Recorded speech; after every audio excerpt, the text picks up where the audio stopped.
बड़ी खबर, एबीपी गंगा के खास कार्यक्रम तरकश में बोले जयंत चौधरी, सपा के साथ हमारा गठबंधन बरकरार। जयंत चौधरी का बयान, सपा के साथ हमारा गठबंधन बरकरार है। सीट बंटवारे को लेकर सपा से बातचीत चल रही है, तो सपा से जल्द होगा गठबंधन का औपचारिक ऐलान। समाजवादी पार्टी के साथ गठबंधन तय है, लेकिन इसका औपचारिक ऐलान कब तक हो जाएगा, क्योंकि ये सवाल सबके जहन में है। हम समाजवादी के बीच, अखिलेश जी और मेरे बीच बड़े अच्छे रिश्ते भी हैं और बातचीत भी होती है, और एक कॉमन विचारधारा के साथ हम लोग काम कर रहे हैं जी। सीट शेयरिंग की बात हम लोग अभी जारी रख रहे हैं, सीट शेयरिंग पे ही बात हो रही है जी। तो जैसे ही वो हो जाएगा औपचारिक घोषणा हो जाएगी। तो एबीपी गंगा के खास कार्यक्रम तरकश में बोले जयंत चौधरी, कांग्रेस पर जयंत चौधरी का बड़ा बयान। कहा 2022 के चुनाव में रेस में नहीं है कांग्रेस, कांग्रेस को रेस से बाहर बताया जयंत चौधरी ने। यूपी में कांग्रेस नहीं है कोई विकल्प, जयंत चौधरी का बड़ा बयान। तो कांग्रेस के पास कोई चेहरा नहीं, कांग्रेस से आरएलडी की गठबंधन की कोई संभावना नहीं, यह कहना है जयंत चौधरी का। कांग्रेस को किस तरह से देखते हैं इस राजनीति में, उत्तर प्रदेश के 22 के चुनाव में? देखिए, 22 के चुनाव में कांग्रेस मुख्य लड़ाई में नहीं है, और मैं मानता हूं कि आज जो लोग त्रस्त हैं, कोरोना काल में जो पीड़ाएं लोगों की थी, सरकार के अनदेखी के कारण जो रोज़मर्रा की ज़िंदगी में अभाव हैं, जिनसे जूझ रहे हैं लोग, वे लोग जो नाराज़ हैं, वो एक मजबूत विकल्प चाहते हैं जी, और एक प्रोग्रेसिव लीडरशिप को देखना चाहते हैं जी। तो यूपी में कोई चेहरा कांग्रेस के पास आज नहीं है। ये आज आपके आगे मैं कह रहा हूँ, कांग्रेस कोई विकल्प यूपी के लिए नहीं है जी। तो इन चीज़ों को जब मैं कह रहा हूँ तो इसके मायने यही है कि उत्तर प्रदेश में कांग्रेस के साथ गठबंधन की कोई संभावना दिखाई नहीं देती। 2022 में कांग्रेस को रेस से बाहर बताया जयंत चौधरी ने। एक और बड़ी खबर का रुख करेंगे। एबीपी गंगा की पदयात्रा में राकेश टिकैत ने केंद्र और यूपी सरकार पर निशाना साधा। राकेश टिकैत ने कहा कि आंदोलन के 1 साल पूरा होने पर केंद्र सरकार को गोल्ड मेडल देंगे। ये गोल्ड मेडल केंद्र सरकार को झूठ के मामले में दिया जाएगा। उन्होंने यूपी सरकार पर भी निशाना साधा। कहा 22 नवंबर को वो लखनऊ जाएंगे और ढोल बजाते हुए जाएंगे। ये महंगाई किस राज्य में बढ़ी, गैस का सिलेंडर कहां से कहां गया। ये जो सरकार है, झूठ बोलने पे गोल्ड मेडल जीत गया। इसको गोल्ड मेडल देंगे 26 तारीख को। उनके उस पे एक गोल्ड मेडल भारत सरकार को झूठ बोलने पे वहाँ टांग देंगे। उनके जो आप झूठ बोल रहे हैं, ये तो कह रहे हैं आप ना वहीं टांग देंगे, ले जा कोई भी। आचार संहिता लग गई क्या?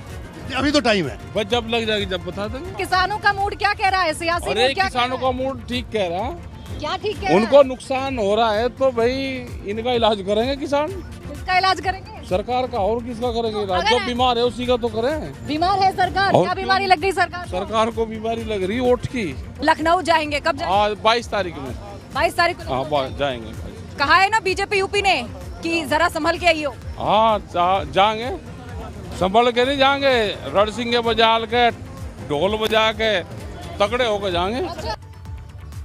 तो 22 नवंबर को ढोल बजाते हुए लखनऊ जाएंगे राकेश टिकैत। उनका कहना है कि किसान आंदोलन को नए सिरे से उसमें जान फूकेंगे। एक और बड़ी खबर, गृह मंत्री अमित शाह ने आज बस्ती में शहीद सत्यावन सिंह स्टेडियम में सांसद खेल महाकुंभ का शुभारंभ किया। इस मौके पर सीएम योगी और सांसद हरीश द्विवेदी मौजूद रहे। अमित शाह ने एक विशाल जनसभा को संबोधित किया।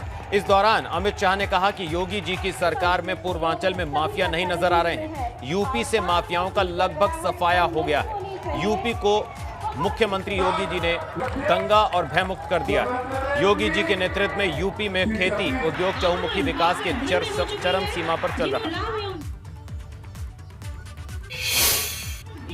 योगी जी के मुख्यमंत्री बनने के बाद पूरे पूर्वांचल में कहीं माफिया दिखाई पड़ता है क्या?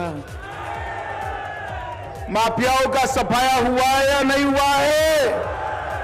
ये जो पलायन कराने आए थे, योगी जी ने यूपी में उनका पलायन करा दिया है।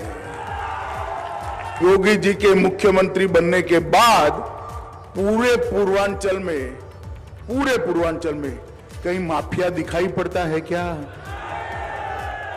माफियाओं का सफाया हुआ है या नहीं हुआ है?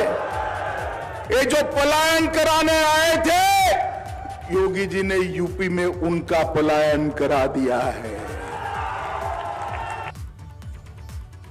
वहीं इससे पहले आजमगढ़ में अमित शाह ने रैली के दौरान जेम वाला दांव चला और विरोधियों को जबरदस्त तरीके से घेरा। साथ ही भाजपा के जेम और सपा के जेम का फर्क भी समझा दिया। मोदी जी ने एक जेम लाया है जिससे भ्रष्टाचार विहीन खरीदी हो सके। उसका आधार क्या है?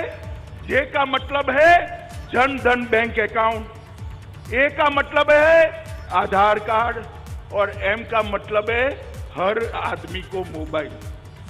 गुजरात में तो एक समाजवादी पार्टी के नेता बोले हम भी जैम लाए हैं। मुझे थोड़ा आश्चर्य लगा। मैंने एक पत्रकार को पूछा कि भाई ये कौन सा जैम लाए, जरा जांच करो तो। उसने कहा आपको मालूम नहीं है? मैंने बोला नहीं, मुझे नहीं मालूम है। उन्होंने कहा उनके जैम का मतलब है जे से जिन्ना, ए से आजम खान और एम से मुख्तार। वहीं यूपी विधानसभा चुनाव से पहले सीएम योगी आदित्यनाथ ने आजमगढ़ का नाम बदलने के भी संकेत दिए हैं। सपा के गढ़ आजमगढ़ में राज्य विश्वविद्यालय के शिलान्यास के दौरान सीएम योगी ने कहा कि यह यूनिवर्सिटी आजमगढ़ की पहचान के संकट को खत्म करेगी। यूनिवर्सिटी का शिलान्यास करते हुए योगी ने कहा आजमगढ़ का यह विश्वविद्यालय सचमुच में आजमगढ़ को आर्यनगढ़ बना देगा, इसमें कोई संदेह नहीं होना चाहिए। यह विश्वविद्यालय जो आज यहां पर जिसकी आधारशिला रखी जा रही है,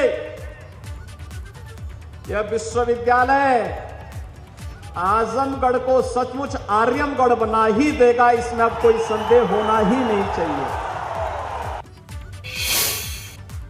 उधर सीएम योगी के गढ़ गोरखपुर में सपा अध्यक्ष अखिलेश यादव ने हुंकार भरी। कुशीनगर से अखिलेश यादव ने आज समाजवादी विजय रथ यात्रा की शुरुआत की। इस दौरान उन्होंने योगी सरकार पर जमकर हमला बोला। अखिलेश यादव से एक्सक्लूसिव बातचीत की हमारे सहयोगी मोहम्मद मोइन ने।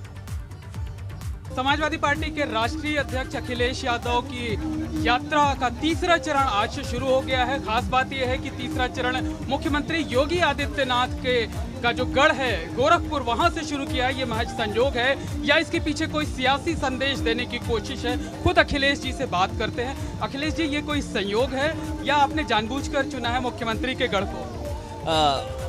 ये लगातार रथ यात्रा चल रही है और 22 में बदलाव जो दिखाई दे रहा है, मुझे गोरखपुर से दिखाई दे रहा है। जो जन समर्थन दिखाई दे रहा है या जनता जितने उत्साह के साथ निकल करके आ रही है, 22 में बदलाव होना तय है।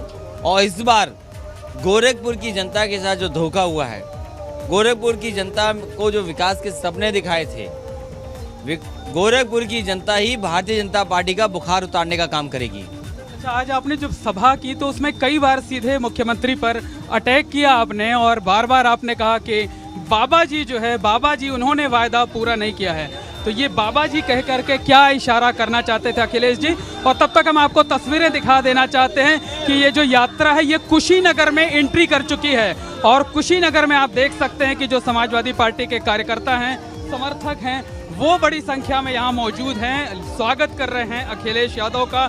अखिलेश यादव भी खिड़की के बाहर निकल करके अभिवादन स्वीकार कर रहे हैं। जो कार्यकर्ता हैं, जो समर्थक हैं, उनका अभिवादन स्वीकार कर रहे हैं। अखिलेश जी जब अभिवादन स्वीकार करके अंदर आएंगे तो फिर हम उनसे आगे बातचीत करते हैं। तब तक आप सीधे तस्वीरें देखते रहिए और पूरी यात्रा में इसी तरीके से जबरदस्त भीड़ देखने को मिली है। जी अखिलेश जी, जी जी जी, आज आपने सीधे मुख्यमंत्री पर कई बार हमले किए, बाबा बाबा कहकर आपने संबोधित किया। नहीं, सवाल ये है कि आपको 4.5 साल का मौका मिला, आपने जनता को भरोसा दिलाया किसानों की आय दोगुनी होगी, महंगाई कम होगी, नौकरी मिलेगी, रोजगार मिलेगी। आखिरकार 4.5 साल डबल इंजन की सरकार ने क्या किया? कोई कल्पना कर सकता था कि गाड़ी चढ़ा दी जाएगी किसानों पर? आज इतनी महंगाई के कारण आज किसानों की आय क्या बची है? नौजवानों को नौकरी रोजगार है कि नहीं है? तो ये तमाम सवाल है। और महंगाई जो बढ़ी है, डीजल पेट्रोल की जो कीमत बढ़ी है, जो मुनाफा हो रहा है, वो आखिरकार किसकी जेब में जा रहा है? गरीब की जेब काट करके आप अमीरों की तिजोरी भर रहे हो। ये कहाँ का सपना दिखाया था आपने भारतीय जनता पार्टी के लोगों ने? इसलिए भारतीय जनता पार्टी कई सरकार जाना तय है, बाबा मुख्यमंत्री जी का जाना भी तय है। बदलाव गोरखपुर से ही होगा। बदलाव गोरखपुर की जनता इस बार भारतीय जनता पार्टी का बुखार उतार देगी। अच्छा, गृह मंत्री और योगी जी आज आपके चुनाव क्षेत्र में है, वहाँ से हुंकार। कोई भूल सकता है कि एक व्यापारी यहाँ आया घूमने के लिए, उसकी हत्या कर दी गई हो? कोई उम्मीद करेगा कि गोरखपुर में व्यापार और इन्वेस्टमेंट होगा? पुलिस ने पीट पीट करके व्यापारी की हत्या कर दी, और एक हत्याएं नहीं हुई हैं, न जाने कितनी हत्याएं हुई हैं उत्तर प्रदेश में। आज सबसे ज़्यादा मानवाधिकार आयोग भी नोटिस उत्तर प्रदेश की सरकार को दे रहा है। प्रधानमंत्री जी लगातार उत्तर प्रदेश में दौरे कर रहे हैं। ये तो स्वाभाविक है, बड़े बड़े नेता आएंगे और जैसे जैसे चुनाव करीब आएगा, बीजेपी को जैसे हार का डर होगा, ज़्यादा नेता आएंगे। अच्छा, एक अंतिम सवाल ये है कि आपने कहा था 22 तारीख को नेताजी का जन्मदिन है, और आपने कई बार कहा कि नेताजी के जन्मदिन से पहले चाचा यानी शिवपाल जी को उचित सम्मान मिले। देखिए, वो नेताजी का जन्मदिन है, नेताजी का जन्मदिन साधारण तरीके से मनाया जाएगा। पार्टी के नेता कार्यकर्ता हम लोग एक साथ होंगे। शिवपाल जी साथ आएंगे?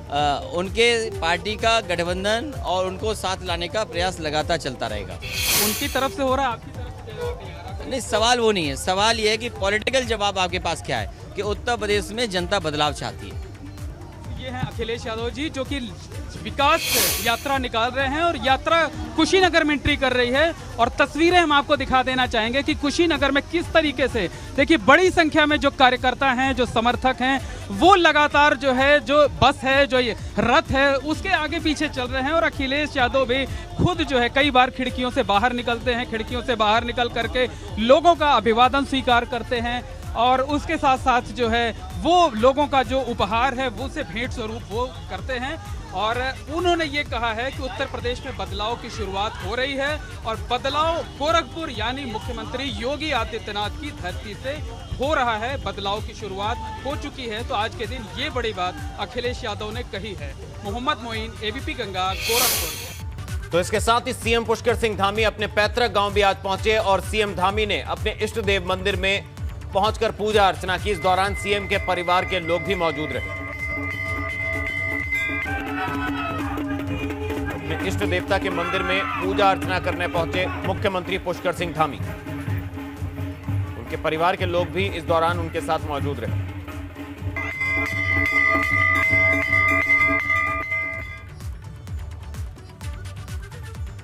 वहीं राज्यसभा सांसद अनिल बलूनी उत्तराखंड दौरे पर हैं। अनिल बलूनी अपने पैतृक गांव नकोट में इगास पर्व मनाने आए हैं, और अनिल बलूनी ने लोगों से भी अपील की है कि इस बार इगास पर्व को इतनी धूमधाम से मनाया जाए कि इसे याद रखा जाए।